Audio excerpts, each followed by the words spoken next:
கிறிஸ்துக்குள் பிரியமானவர்களே, கர்த்தரும் இரட்சகருமாய் இயேசு கிறிஸ்துவின் ஈடி நீட்டு நாமத்தினாலே உங்கள் யாவருக்கும் என் அன்பின் வாழ்த்துக்களை தெரிவித்துக் கொள்கிறேன்.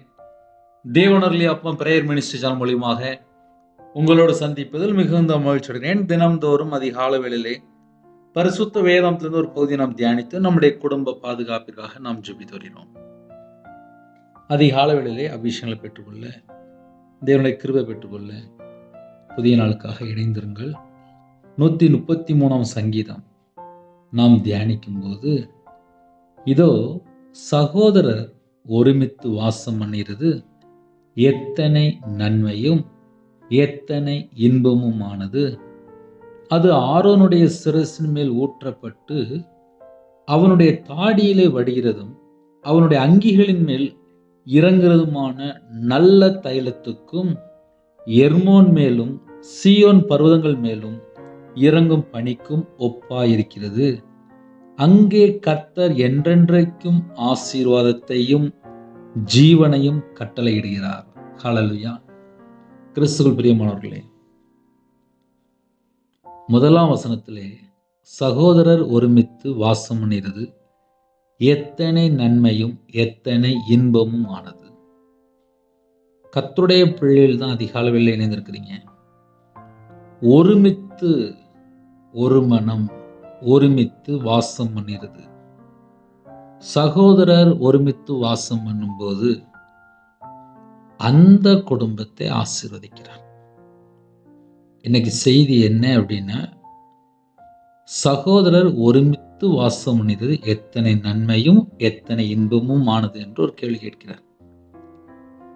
இன்னைக்கு ஒரு குடும்பத்துக்குள்ளே கர்த்தர் ஆசீர்வதிக்க வேண்டும் என்றால் அந்த குடும்பத்துக்குள்ளே முதல்ல ஒருமனப்பட்ட ஆவி வரணும். சகோதரர் ஒருமித்து வாசம் பண்ணுகிறது. ஒரு வீட்டில் 24 மணி நேரம் இருக்கிறாங்க. அந்த 24 மணி நேரத்துக்குள்ளே கர்த்தரை விட்டு தள்ளி போற காரியமும் இருக்கக்கூடாது. 24 மணி நேரம் உண்மையும் இருக்கணும். 24 மணி நேரம் பொய்யும் இருக்கக்கூடாது. 24 மணி நேரம் நேர்மையாகவும் நடக்கணும். 24 மணி நேரம் நீதியும் பின்பற்றணும். 24 மணி நேரம் அநியாயமான காரியமும் செய்யக்கூடாது. 24 மணி நேரம் நம்ம வாயில பேசுற ஒவ்வொரு வார்த்தையும் தேவனுக்கு பிரியமான வார்த்தையா இருக்கணும்.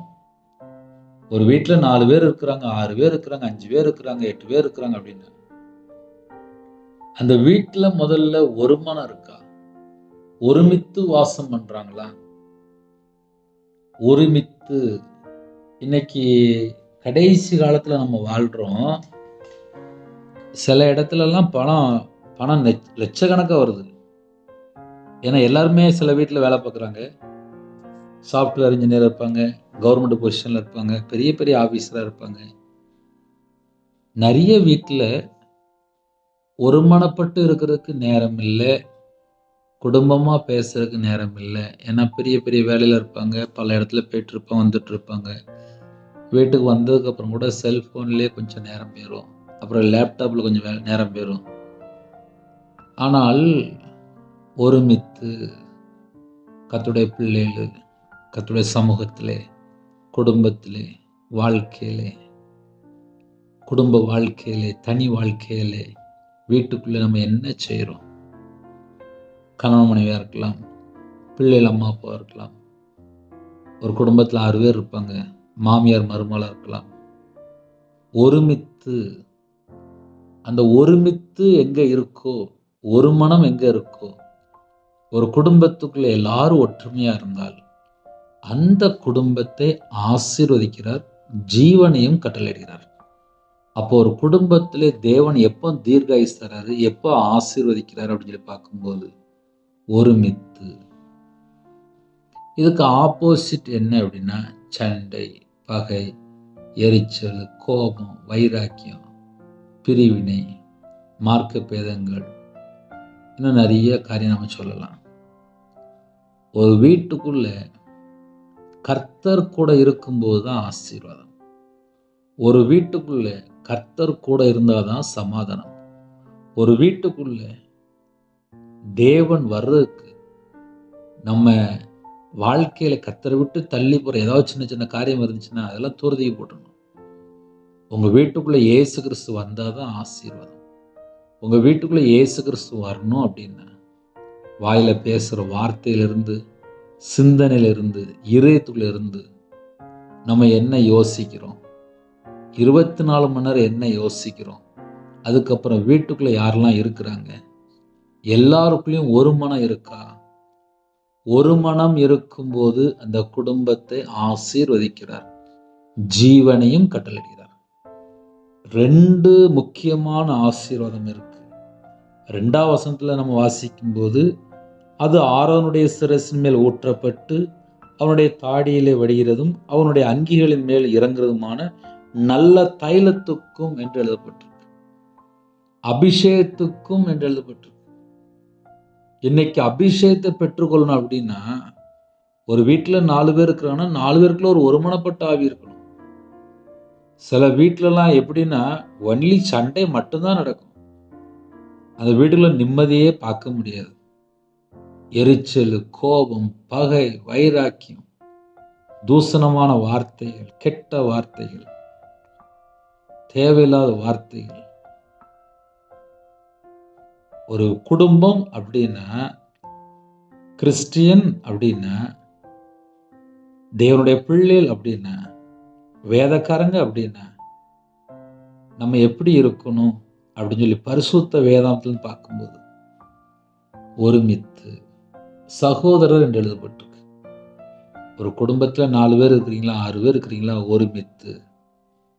ஒருமித்து இருக்கும்போது தான் தேவன் ஆசீர்வதிப்பார்.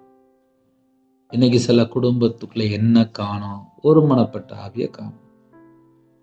வீட்டில் பார்த்தா நிறைய பிரச்சனை, நிறைய போராட்டம், கணவன் மனைவிக்குள்ள ஒரு பிரிவினை வந்துருது. குடும்பத்தில் பிள்ளைகளுடைய வாழ்க்கையில தேவையில்லாம ஃப்ரெண்ட்ஷிப்ல போய் மாட்டிக்கிடுறாங்க, தேவையில்லாத நபர்கிட்ட போய் மாட்டிக்கிடுறாங்க, தேவையில்லாம நேரத்தை வேஸ்ட் பண்ணிடுறாங்க. ஒரு வாலிப பையன் கேம்ல போய் அடிமையா இருக்கான். சில குடும்பத்துல வீட்டுக்கு தெரியாம ஏகப்பட்ட தப்பு பண்றாங்க. வீட்டுக்கு தெரியாம ஏகப்பட்ட தப்பு. சில குடும்பத்துல மனைவிக்கு தெரியாம ஏகப்பட்ட தப்பு. சில குடும்பத்துல யாருக்குமே தெரியாம தப்பு மட்டுமே பண்ணிட்டே இருப்பாங்க. ஒரு குடும்பத்துல ஏன் தற்கொலை எண்ணங்கள் வருது, மரண பயம் வருது, ஏன் கடன் அதிகரிக்கு, ஏன் பிரச்சனை வருது, ஏன் போராட்டம் வருது? என் வாழ்க்கையில நான் ரியலா அனுபவிச்சிருக்கேன்ப்பா. என் மனைவிக்கு தெரியாம ஏகப்பட்ட சேட்டை பண்ணுவேன். ஆக மொத்தம் ஒரு நாள் நடு ரோட்ல வந்து நின்னேன். நான் வியாபாரத்தில் இருக்கும்போது லட்ச லட்சமா கடன் வாங்குவேன். மனைவிட்ட சொல்லவே மாட்டேன். கடன் கடன் கடன் கடன் கடன் குட்டி போட்டு ₹1/2 கோடி தாண்டிட்டு 55 லட்சம் கிட்ட கடன் வந்துச்சு. அடைக்க முடியல, நிம்மதி இல்லை. வீடை விற்றேன், கடையை விட்டேன், நஷ்டப்பட்டேன், ஊரோட்டை போயிட்டேன். அப்போ என்ன அர்த்தம் அப்படின்னா, ஒரு மனுஷன் கர்த்தரை விட்டு தள்ளி போகும்போது ஆசீர்வாதம் இருக்காது. அது இன்னொரு மெத்தடில் நம்ம சொல்லணும் அப்படின்னா, வீட்டுக்கு தெரியாம எங்கெல்லாம் தப்பு பண்றோமோ அங்கெல்லாம் சமாதானம் இருக்காது, ஆசீர்வாதம் இருக்காது, ஒரு திருப்தியான ஒரு வாழ்க்கை இருக்காது. இது என் வாழ்க்கையில நான் அனுபவிச்சிருக்கேன். மனைவிக்கு தெரியாம, அம்மாவுக்கு தெரியாம, குடும்பத்துக்கு தெரியாம என்னெல்லாம் தப்பு பண்றனோ அதுக்கு ஆப்போசிட் என்னன்னா சாபம். இப்படி என் வாழ்க்கையிலே கர்த்தரை விட்டு தள்ளி போய் குடும்பத்துக்கு தெரியாம நான் தப்பு பண்ணாலே பல காரியத்துல நான் நஷ்டப்பட்டிருக்கேன். கையில பைபிள் எடுத்து வாசித்ததுக்கு அப்புறம் தெரியுது, உண்மை உள்ள மனுஷன் தான் பரிபூர்ணமான ஆசீர்வாதத்தை பெறுவான். நீதிமானுடைய சிரசின் மேலதான் ஆசீர்வாதம் தங்கி இருக்கும். கர்த்தரை நம்புகிறவன் தான் செழிப்பான். ஒரு குடும்பம் அப்படின்னா ஒருமித்து கணவன் மனைவி இருக்கானா ஒருமித்து, ஒரு மனம் இருக்கணும். ஒரு வீட்டுல 4 பேர் இருக்கிறாங்க, 6 பேர் இருக்கிறாங்கன்னா ஒரு மனம் இருக்கணும். ஒரு மனம் இருந்தால் அந்த குடும்பம் ஆசீர்வாதமா இருக்கும், தீர்க்க ஆயுசோட இருக்கலாம். கர்த்தருடைய பிள்ளைகள் இப்படிதான் வாழணும்னு சொல்லி பரிசுத்த வேதாந்தத்தில் எழுதப்பட்டிருக்கு. இன்னைக்கு சில குடும்பத்துல ஏன் பேச முடியல அப்படின்னு சொல்லி பார்க்கும்போது, ஒரு சில குடும்பத்துல பெருமையா இருக்கலாம், ஒரு சில குடும்பத்தில் வைராக்கியமாக இருக்கலாம். ஒரு சில குடும்பத்தில் கோபம், எரிச்சல், பகை இதெல்லாம் வச்சுட்டு நிம்மதி இருக்காது. நிறைய குடும்பத்தில் இப்போ என்ன பிரச்சனை அப்படின்னா நிம்மதியை காணும். இந்த நிம்மதியை காணோம் அப்படின்னா அர்த்தம் என்ன அப்படின்னா அவங்க இருதயத்துக்குள்ளே ஏதோ ஒரு காரியத்தை யோசித்துட்டே இருப்பாங்க. மன்னிக்க முடியாத சில சுபாவங்கள். இதுக்கு பின்னாடி என்ன இருக்கு அப்படின்னா ஏதோ ஒரு பகை, ஏதோ ஒரு காரியத்தில் வைராக்கியம், ஏதோ ஒரு காரியத்தில் எரிச்சல். இதெல்லாம் துர்ச்செயல்கள் என்று எழுதப்பட்டிருக்கு. அப்போ கர்த்தருடைய பிள்ளைகள் ஒருமித்து வாழ முடியுதா என்பதுதான் இன்னைக்கு காலையில் உள்ள செய்தி. ஆசீர்வாதத்தையும் ஜீவனையும் வைத்திருக்கிறாரு. அதுக்கு நம்ம குடும்பம் எப்படி இருக்கு? ஏன்னா சில குடும்பத்திலே நிம்மதி இல்லாத ஒரு வாழ்க்கையா இருக்கு. ஏன்டா வாழ்றோம்? அந்த ஸ்டேஜ்லாம் வாழ ஆரம்பிச்சிட்டாங்க. வெளியில பார்த்தா சிரிச்சு பேசிடுவாங்க. ஆனா இருதயம் பார்த்தா கண்ணீரினால் நிரம்பி இருக்கும். வெளியே தெரியாது. நான் சொல்ற இந்த செய்தி நிறைய குடும்பத்துக்குள்ள நிம்மதி இல்லாம வாழ்ந்துட்டு இருக்காங்க. நிறைய குடும்பம், கொஞ்சம் இல்லை, நிறைய குடும்பம். பிரதர், என் புருஷன் பேசி ரொம்ப நாள் ஆச்சு. என் வீட்டுக்குள்ள நிம்மதியே இல்லை. என் பிள்ளை சந்தோஷமாவே இல்லை. எங்க குடும்பத்துக்குள்ள ஒரு சந்தோஷமே இல்லை. எங்க வாழ்க்கையில நிம்மதியே இல்லை. எத்தனை குடும்பம் அப்படி இருக்கு? நம்ம நார்மலா யோசித்து பார்ப்போமே. ஏன்னா என் வாழ்க்கையில நான் அனுபவிச்சிருக்கேன். நிம்மதி இல்லாம வாழ்ந்திருக்கேன். கடன் பிரச்சனை வாழ்ந்திருக்கேன். குழப்பத்தோடு வாழ்ந்திருக்கேன். வாழ்க்கையிலே எல்லா போராட்டத்துக்கும் நான் கஷ்டப்பட்டிருக்கேன். பாவத்திலே வாழ்ந்து, அக்கிரமத்திலே வாழ்ந்து, துன்மார்க்கனா வாழ்ந்து, கையில பைபிள் எடுத்து வாசிக்கும் தெரியுது. பைபிள் சட்டம் ஃபுல்லா அவ்வளோ ஸ்ட்ராங்கா இருக்கு. ஆனா என் வாழ்க்கையோ கர்த்தரை விட்டு தள்ளி போன ஒரு வாழ்க்கை. இப்படிலாம் இருந்துட்டு கையில பைபிள் எடுத்து வாசிக்கும் போது பாவியா என் மேல கிருபையா இருங்கப்பா, தேவனுடைய சமூகத்துல கண்ணீரோடு ஜெபிக்க ஆரம்பிச்சேன். காலை வேளையில ரகசியம் என்ன தெரியுமா? தேவன் நம்ம குடும்பத்தை ஆசீர்வதிக்கிறார். நானோ அவைகளுக்கு ஜீவன் உண்டாயிருக்கும், அது பரிபூர்ணப்பட வந்தேன் என்கிறார். நம்ம வாழ்க்கையிலே நம்ம தீர்காயுசோடு வாழணும், ஆசீர்வாதமா வாழணும். அதுக்கு என்ன செய்யணும் அப்படின்னா ஒருமித்து. ஒரு குடும்பத்துக்குள்ளே வீட்டாரே சத்துரு என்று எழுதப்பட்டிருக்கு. வீட்டாரே சத்துரு அப்படின்னா வீட்டுக்குள்ளதான பிரச்சனை இருக்கு. நம்ம நார்மலா யோசித்து பார்ப்போமே. ஒரு குடும்பத்துல 4 பேர் 5 பேர் இருக்கிறாங்கப்பா. அதுல ஒரு ஆள் வைராக்கியம், கசப்பு, எரிச்சல், கோபம், சண்டை இதெல்லாம் உள்ள வரும்போது அந்த ஒருமித்து எப்படி வாழ முடியும்? ஏன் அப்படின்னா அங்க ஏதோ ஒரு இடத்துல ஒரு கசப்பு, ஒரு வெறுப்பு, ஒரு பகை உள்ள வந்துடும். ஒரு குடும்பத்துக்குள்ள ஒருமித்து வாழ்ந்தால் ஆசீர்வாதத்தை கட்டளையிடுகிறார், ஜீவனை கட்டளையிடுகிறார். இன்று நம்ம குடும்பத்துக்குள்ளே ஆசீர்வாதம் வேணுமா? நம்ம குடும்பம் ஆசீர்வாதமா இருக்கணுமா? 24 மணி நேரம் நம்மளோட வாழ்க்கை. ஏன்னா நிறைய குடும்பத்துல என்ன யோசிக்கணும் அப்படின்னா அவங்க இருதயத்துல ஒரு ஸ்டேட்மெண்ட் வச்சிருப்பாங்க. ஆனா தேவன் என்ன தெரியுமா எதிர்பார்க்கிறாரு? ஒருமித்து, ஒருமித்து, ஒருமித்து. ஒரு வீட்டுக்குள்ள 2 பேருக்கு ஒரு மனப்பட்ட ஆவி வர மாட்டேங்குது. ஒரு வீட்டுல 4 பேர் இருக்கிறாங்க, ஒரு மனம் வர மாட்டேங்குது. ஒருமித்து வாசம் பண்ண முடியல. என் இதயத்துக்குள்ள பிதா, குமாரன், பரிசுத்தாவியானவர் வாசம் பண்ணணும் அப்படின்னா என் இதயத்துக்குள்ளே கர்த்தருடைய வார்த்தைக்கு நான் கீழ்ப்படிந்து கை கொண்டா மட்டும்தான் என் இதயத்துக்குள்ள பிதா, குமாரன், பரிசுத்தாவியானவர் வாசம் பண்ண முடியும்.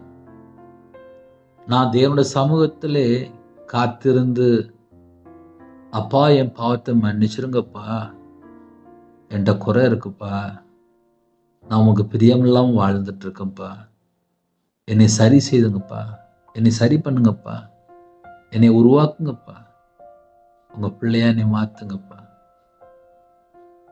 உமக்கு பிரயோஜனமான பாத்திரமா என்னை மாத்துங்கப்பா, என்னை உடைச்சு உருவாக்குங்கப்பா, நான் உங்க பிள்ளையா இருக்கணும்ப்பா, உலகத்துக்கு ஒத்த வேஷம் தரக்கூடாதுப்பா அப்படின்னு சொல்லி அவரோட சமூகத்தில் அர்ப்பணித்து ஜெபிக்கலாம். நம்ம குடும்பம் ஒருமித்து இருந்தால் கண்டிப்பாக ஆசீர்வாதமும் இருக்கு, தீர்காயுசும் இருக்கு. நான் ஊழியத்தில் வந்ததுக்கு அப்புறம் என்னோட வாழ்க்கையில பல பாடுகள், அந்த பாடுகள்ல நான் எதை தெரியுமா கற்றுக்கொண்டேன்? நான் இன்னும் குறையா இருக்கேன், நான் இன்னும் குறையா இருக்கேன், நான் இன்னும் குறையா இருக்கேன் என்ற இன்னும் சரி செய்து கொள்ள வேண்டிய காரியம் எத்தனையோ இருக்கு. ஒருமித்து வாசம் பண்ணினால் அந்த இடத்துக்குள்ள தேவன்லாம் வாசம் பண்ணுவார். நல்லா யோசித்து பாருங்க. நம்ம வாழ்க்கையிலே கர்த்தருக்கு பிரியமானபடி வாழ்றதுக்கு அர்ப்பணிச்சோம், நம்ம குடும்பம் நல்லா இருக்கும், நம்முடைய சந்ததி நல்லா இருக்கும். ஆனா ஒருமித்து வாசம் பண்ணணும். இதோ சகோதரர் ஒருமித்து வாசம் பண்ணிடுது எத்தனை நன்மையும் எத்தனை இன்பமும் ஆனது என்று எழுதப்பட்டிருக்கு. எத்தனை நன்மை எத்தனை இன்பம். அப்போ ஒரு வீட்டுக்குள்ள இன்பம், நன்மை இதெல்லாம் உள்ள வரணும் அப்படின்னா முதல்ல ஒருமித்து வாசம் பண்றாங்களா? அதுதான் கேள்வி. ஒரு டாக்டர்கிட்ட போன உடனே வயசு கேட்பாங்க, சுகரு, ப்ரெஷரு ஏதோ இருக்கா எல்லாம் செக் பண்ணுவாங்க, ஹார்ட் பிரச்சனை இருக்கா எல்லாம் செக் பண்ணுவாங்க. ஒவ்வொரு வயசுலையுமே ஒவ்வொன்று செக் பண்ணுவாங்க. ஆவிக்குரிய வாழ்க்கையிலே என் இருதயம் தேவனோடு இருக்கணும். இந்த பூமியில எனக்கு கொடுக்கப்பட்ட மனைவி பிள்ளைகளோட ஒருமித்து வாசம் பண்ற இடத்திலே கர்த்தர் ஆசீர்வதிக்கிறார். ஒருமித்து வாசம் பண்றது மாத்திரமல்ல, எத்தனை நன்மை எத்தனை இன்பம் என்று எழுதப்பட்டிருக்கு. பரலோகத்துள்ள தேவன் ஒவ்வொரு குடும்பத்தையும் ஒவ்வொரு விதமாக ஆசீர்வதிப்பார். சில குடும்பத்திலே கணவர் இல்லாம வாழ்ந்துட்டு இருக்காங்க, பிரிவினை. சில குடும்பத்திலே பிள்ளைகள் அம்மா அப்பா விட்டு தள்ளி போய் இஷ்டம் போல வாழ்ந்துட்டு இருக்கு. அம்மா அப்பாவுக்கு தெரியாம சில பாவ அடிமையில வாழ்ந்துட்டு இருக்கு. அங்க ஒரு மனம் இல்லை, ஒருமித்து வாழல. சில குடும்பத்துல இப்ப என்ன நடக்கு அப்படின்னா பாவ அடிமையில வாழ்ந்துட்டு இருக்கிறாங்க. கர்த்தரை விட்டு தள்ளி போற எத்தனையோ காரியம் இருக்கு. கையில செல்போன் இருக்கு. இந்த செல்போன்ல யார்கிட்டலாம் பேசுறாங்க, என்னெல்லாம் பேசுறாங்க, ஏன் பேசுனாங்க, எதுக்காக பேசுனாங்க, அவங்க யாரு, அவங்க என்ன அப்படின்னு சொல்லி யோசித்து பார்த்தா 90% வீண் வார்த்தையா இருக்கும், தேவையில்லாத பேச்சா இருக்கும். அதுல எவ்வளோ அழகா நம்ம கையில பைபிள் எடுத்து வாசிக்கலாம், எவ்வளோ நேரம் ஜெபம் பண்ணலாம். மறுபடியும் சொல்றேன், நம்ம வாழ்ற காலம் கடைசி காலம். கொஞ்ச நாள் தான் உயிரோட இருக்க போறோம். எத்தனை வருஷம் தெரியாது, எத்தனை ஆண்டு தெரியாது. தேசத்து தேசம் யுத்தம், கொள்ளை நோய்கள், பஞ்சம் எல்லாம் தேசத்துல நடந்துட்டு தான் இருக்கு.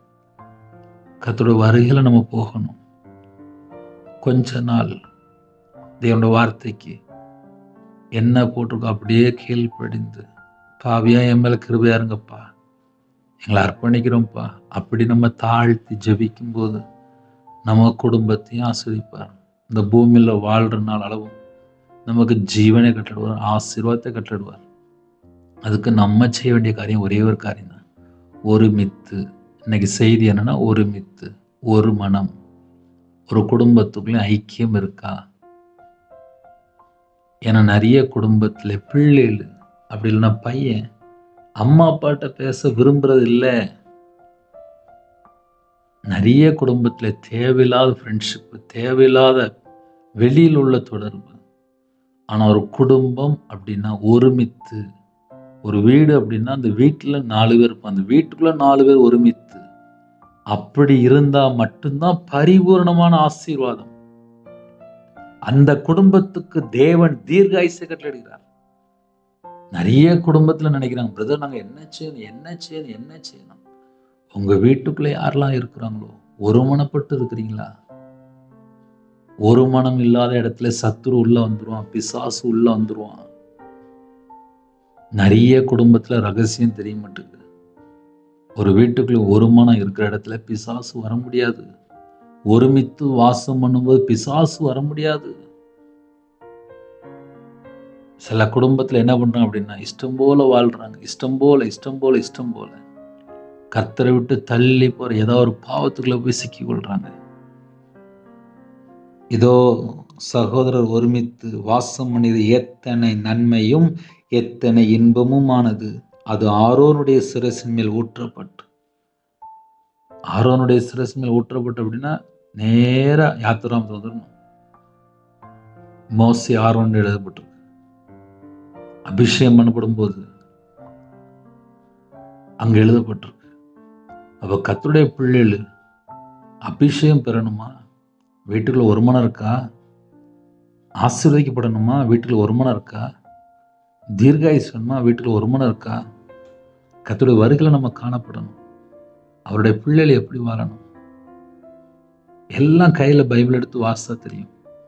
எல்லாருடைய வாழ்க்கையிலுமே ஏதோ ஒரு இடத்துல எங்கேயாவது குறை இருக்கும். நான் எப்போதுமே சொல்லுவேன், 2015 2016 தான் நல்ல கையில பைபிள் எடுத்து வாசிக்க ஆரம்பிக்கிறேன். ஆனால் ஒவ்வொரு நாள் பைபிள் வாசிக்கும் போதுமே அந்த வசனத்தின் மூலியமா கூட பேசிட்டு இருப்பார். இன்னும் நான் எதுல பரிசுத்தமாக்கப்படணும், இன்னும் என்கிட்ட என்ன குறை இருக்கு, இன்னும் நான் எதுல சுத்திகரிக்கப்படணும், ஒவ்வொரு நாளும் வசனத்தை வச்சு காமிச்சிட்டே இருப்பார். அந்த வசனத்தை தியானிக்குமா தெரியும், அப்ப என்கிட்ட இன்னும் மிஸ்டேக் இருக்கப்பா, அப்போ நான் இன்னும் சுத்திகரிக்கப்படணும், என்னை இன்னும் மன்னிச்சிருங்கப்பா, இந்த வசனம் நான் இன்னும் கீழ்ப்படியணும். வசனத்தை வாசிக்கும் போது தியானிக்கும் போது அர்ப்பணிக்க ஆரம்பிப்பேன். உங்க வாழ்க்கையிலே கர்த்தரை விட்டு ஏதாவது காரியத்தில் தள்ளி போனீங்களா? தேவன சமூகத்திலே அர்ப்பணித்து தாழ்த்தி ஜெபித்து பாருங்க, எவ்வளவு ஆசீர்வாதம் தெரியுமா? உங்க கூட கர்த்தர் கூட இருக்கும்போது ஆசீர்வாதம். அவர் கூட வந்துட்டாருனாலே உங்க குடும்பம் ஆசீர்வாதம் தான். உலகம் எல்லாம் மாயைப்பா. இந்த மாயான உலகத்துல போய் சிக்கிக்கொள்ள வேண்டாம். வசனம் எப்படி போட்டிருக்கு? ஒருமனப்பட்டு வாசம் பண்ணணும். அப்போ ஒருமித்து அதை மட்டும் நம்ம செய்வோம். அதுக்கப்புறம் தான் அழகான ஆசீர்வாதம் அழகா எழுதப்பட்டிருக்கு. நன்மை இன்பம் எல்லாம் எழுதப்பட்டிருக்கு. நம்ம குடும்பத்துக்குள்ளே நன்மை வேணுமா, இன்பம் வேணுமா, ஒருமித்து வாழ்றோமா? அதை மட்டும் நம்ம கொஞ்சம் யோசித்து பார்ப்போமே. அது ஆரோனுடைய சிரசின் மேல் ஊற்றப்பட்டு அவனுடைய தாடியிலே வடிகிறதும் அவனுடைய அங்கிகளின் மேல் இறங்குறதுமான நல்ல தைலத்துக்கும் அந்த அளவுக்கு நம்மளை அபிஷேகம் நிரப்புவார். எப்போ? ஒருமித்து வாழும்போது. அப்போஸ்தலர் 2ஆம் அதிகாரத்தை வாசித்து பாருங்க. பெந்தேகோஸ்து நாள் வந்தபோது ஒருமித்து ஒருமனப்பட்டு அங்கே கூடியிருந்தார்கள். அதனாலதான் அக்னிமயமான நாவு என்று எழுதப்பட்டிருக்கு. எங்கே ஒரு மனம் இருக்கோ அங்கே பரிசுத்த ஆவியானவர் இறங்கி வருவார், நம்மளை அபிஷேகம் பண்ணுவார். அதனால கர்த்தருடைய பிள்ளைகள் அபிஷேகத்தை பெற்றுக்கொள்ளணுமா? ஒரு மனம் வேணும். நல்லா யோசித்து பாருங்க, 2 பேர் ஒருமனப்பட்டு ஜெபிக்கும் போது எவ்வளவு அதிசயம், எவ்வளவு அற்புதம் நடக்கும். நிறைய வீட்டுக்குள்ளே ஒரு மனம் எங்க போச்சு? நம்ம இதயத்துக்குள்ள கசப்போ வெறுப்போ பகையோ எரிச்சலோ எதுவும் வேண்டாம். நம்ம தேவனுடைய பிள்ளையா வாழணும், அவ்வளவுதான். சுவாசம் உள்ள மனுஷனை நம்புவதை விட்டு விடுங்கள், நம்பப்படுவதற்கு அவன் எம்மாத்திரம்.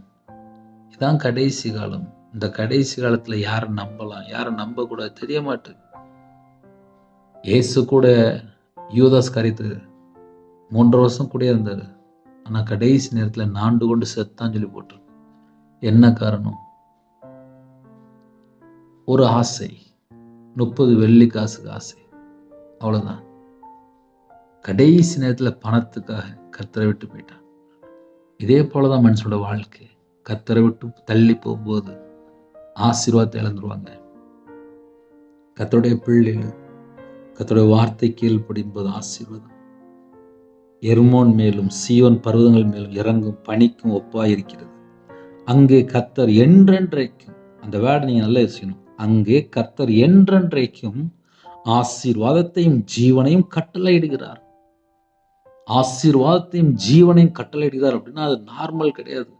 என்றென்றைக்கும் என்று எழுதப்பட்டு 365 நாளும் ஆசீர்வாதத்தையும் ஜீவனையும் கட்டளையிடுகிறார்.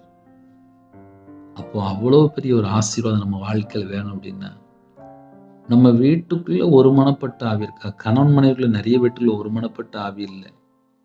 ஒரு குடும்பத்திலே ஒரு தாயார் ஜெபிக்க வரும்போது சொன்னாங்க,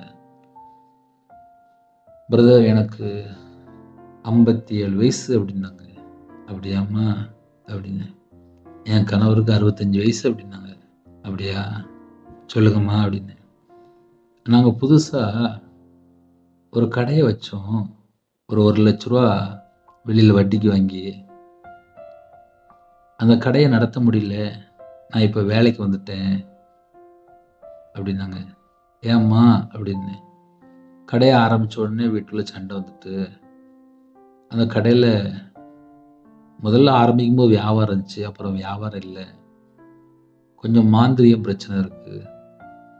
நான் அந்த மாரி வேலைக்கு வந்துட்டேன். இப்ப ஐயா வீட்ல இருக்காங்க. நான் வேலையில இருக்கேன் அப்டின்னாங்க. ஒரு பிரிவினை. ஒருமனப்பட்டிருக்கும்போது பிசாசு வரமாட்டான். சண்டை போடும்போது பிசாசு அந்த இடத்துக்கு வந்துருவான். அதுக்கப்புறம் பார்த்தா அந்த தாயார் வேற இடத்துல போய் வேலை பார்த்துட்டு இருக்கிறாங்க. குடும்பத்துக்குள்ளே எப்பவும் பிசாசு வாரான்னு சொல்லி பார்க்கும்போது, சண்டை போடும்போது அந்த இடத்துல பிசாசு வந்துடுறான். ஆனா ஒருமனப்பட்டிருக்கும்போது அங்க தேவனோட ராஜ்யம் இருக்கும். அந்த குடும்பத்தை தேவன் ஆசீர்வதித்து வைத்திருப்பார். அந்த குடும்பத்துக்குள்ளே ஜீவனை கட்டிட்டு இருப்பார். ஒரு குடும்பத்துக்குள்ளே சண்டை, பிரச்சனை, போராட்டம் வரும்போது பல குழப்பம் வந்துடும். நிம்மதி இருக்காது. இதுதான் கடைசி காலம். அதனால கர்த்தருடைய பிள்ளைகள் யாரெல்லாம் இணைந்திருக்கிறீங்களோ, வேத வசனத்துக்கு நம்ம கீழ்ப்படிந்து வாழ அர்ப்பணிப்போம். ஏதோ ஒரு காரியத்தில் நம்முடைய வாழ்க்கையில குறை இருக்கா, அது சரி செய்து கொள்வோம். ஹல்லேலூயா. கண்களை மூடி நாம் ஜெபம் செய்வோம். கிருபை மகிமை அந்த பரிசுத்தமுள்ள நல்ல தகப்பனே, உம்மை நன்றியோடு துதிக்கிறோம், சொல்கிறோம்ப்பா. புதிய நாளுக்கான சில கிருபைக்கா நன்றி. உங்க கிருபைலாம் நிரப்புங்க. உங்களுடைய பிரசனத்தால் மூடுங்க. ஜெப அபிஷேகம் தாங்க. சத்துருள அபிஷேகத்தால் நிரப்புங்க. ஆவிக்குரிய 9 கனிகளினாலும் ஆவிக்குரிய 9 வரலால் நிரப்பு ராஜா. யாரெல்லாம் தங்களை தாழ்த்தணும் எல்லா குடும்பத்தையும் கர்த்தர் கறந்துட்டு ஆசுறீங்க. சிறுபிள்ளை முதல் கொண்டு முதியோர் எல்லாரையும் கர்த்தர் கறந்துட்டு ஆசுறீங்க. வெளியில புறப்படுறாங்க எல்லா குடும்பத்துக்கும் பாதுகாப்பு தாங்க. படிக்கிற பிள்ளைகள் வேலை பார்க்குறாங்க, வியாபாரத்தில் இருக்காங்க, கம்பெனி வச்சுருக்காங்க, விவசாயத்தில் இருக்காங்க, ஐடி ஃபீல்டில் பார்க்காங்க, வெளிநாட்டில் இருக்காங்க, டிரைவிங்கில் இருக்காங்க, எல்லா குடும்பத்துக்கும் கர்த்தருடைய பாதுகாப்பு தாங்க. பிறந்தநாள் கொண்டாடுறாங்க, திருமணநாள் கொண்டாடுறாங்க, அந்த குடும்பத்தை கர்த்தர் 1000 தலைமுறைக்கு ஆசிரியங்க. கற்பத்துணியாக ஜெபிக்கிற கர்த்தர் மனமிறங்கி உங்கள் பிள்ளைகளை ஆசிரியங்க. தாயும் பிள்ளையுமாக சில குடும்பத்தில் அப்பா மாசமாக இருக்காங்க, அந்த குடும்பத்தை ஆசிரியங்க. டெலிவரி பண்ணுறவங்க அப்புறமா வைத்திரு கூட இருங்க. பிள்ளைகளுக்கு வயசு அதிகமாகிட்டு போகுதுப்பா, நல்ல குடும்பமாக தாங்கப்பா. திருமணம் முடிந்ததுக்கப்புறம் நிம்மதியில்லாத வாழ்க்கை, எங்களுடைய குறைகள் குற்றங்களை மன்னித்து அந்த குடும்பத்தை இணைத்து வைங்க. விக்கிர வழிபாடுல இருக்காங்க, மாந்திரிகம், பிள்ளி சுயம் சில குடும்பத்தில், மதுபான அடிமை, போதை காரியங்கள், கஞ்சா புழக்கம் சில குடும்பத்தில், கத்தரை விட்டு தள்ளி போகிற தவறான தொடர்புகள் எத்தனையோ பாவாடிமை, அந்த குடும்பம் மனம் திரும்ப வேண்டும், ரட்சிப்புக்குள்ள வர வேண்டும். கர்த்தர் கிருபை செய்யுங்க. வெளிநாட்டில் குடும்பத்தை உங்களுடைய கரத்தில் அர்ப்பணிக்கிறோம். எல்லா குடும்பத்தையும் கர்த்தர் கூட இருந்து ஆசிரியங்க. தேவனாரில் ஏப்பம் பிரேயர் மினிஸ்டர் மூலியமா யாரெல்லாம் ஜெபிக்க சொன்னாங்களோ இந்த எல்லா ஜெப குறிப்பும் உங்களுடைய கரத்தில் அர்ப்பணிக்கிறோம்ப்பா. எல்லா குடும்பத்தையும் ஆசிரியங்க. படிக்கிற பிள்ளைகள் ஜெபிக்கிறாங்க, எக்ஸாம் எழுதுறாங்க, அந்த குடும்பத்தை ஆசிரியங்க. இந்த நாளிலும் யாரெல்லாம் என்னென்ன காரியத்துக்காக போராடி ஜெபிக்கணும் கர்த்தர் விடுதலை கட்டிடுங்க, சுகத்தை கட்டிடுங்க, ஆரோக்கியத்தை கட்டிடுங்க, ஆசீர்வாதத்தை கட்டிடுங்க. அவங்களோட கையின் கீழில் ஆசிரியங்க, அவங்களோட அப்பத்தையும் தண்ணி ஆசிரியங்க, அவங்களோட வியாபாரத்தை ஆசிரியங்க, அவங்களோட கம்பெனி ஆசிரியங்க. கடன் பிரச்சனைக்கு ஒரு முடிவு கொண்டு வாங்க. ஹோமில் இருக்காங்க, ஹாஸ்டலில் இருக்காங்க, முதியோர் இடத்துல இருக்காங்க, கர்த்தர் கூட இருங்க. கண்ணீரோடு ஜெபிக்கிறாங்க. நிந்தை, அவமானம் எல்லாவற்றையும் கர்த்தர் மாற்றித்தாங்க. இந்த நாளில் யாரெல்லாம் காலையில் ஜெபித்தாங்க அவங்களுடைய தேவைகளெல்லாம் கர்த்தர் சந்திங்க. சரீரத்தில் பலவீனத்தோடு படுத்த படுக்கையில போராடி ஜெபிக்கிறாங்க. கர்த்தர் பூர்ண சுகம் தாங்க, தீர்க்க ஆயுசு தாங்க, பரிபூர்ணமாக ஆசீர்வதிங்க. ஜெபிக்கிற எல்லா குடும்பத்துக்குள்ளுமே தேவ சமாதானம் தாங்கப்பா. ஒருமித்து வாழ கர்த்தர் கிருபை செய்யுங்க. இந்த நாளை உங்களுடைய கரத்தில் அர்ப்பணிக்கிறோம். குறைகள் குற்றங்கள் எல்லாவற்றையும் மன்னித்து எங்களை பரிசுத்தப்படுத்தி ஆசிரியங்க. வீடு கட்டுறாங்க, தடையில்லாமல் கட்டி முடியாத கிருபை செய்யுங்க. புதுசாக அப்பா தொழில் செய்யணும், வண்டி வாங்கணும், யார் ஆசைப்படுறாங்களோ கர்த்தர் சித்தமானபடி எல்லா வாசல் திறந்தாங்க. உங்களுடைய கரத்தில் அர்ப்பணிக்கிறோம். தேவ சித்தம் செய்ய எங்களை அர்ப்பணிக்கிறோம். இந்த நாளிலும் தேவ சித்தத்துக்குள்ள எங்களை வழி நடத்துங்க. உங்க நாமம் மையப்படட்டும். உங்களுடைய கரத்தில் அர்ப்பணிக்கிறோம். இயேசு கிறிஸ்துவின் பிதாவே, ஆமென். தேவனுக்கே மகிமையுண்டாவதாக.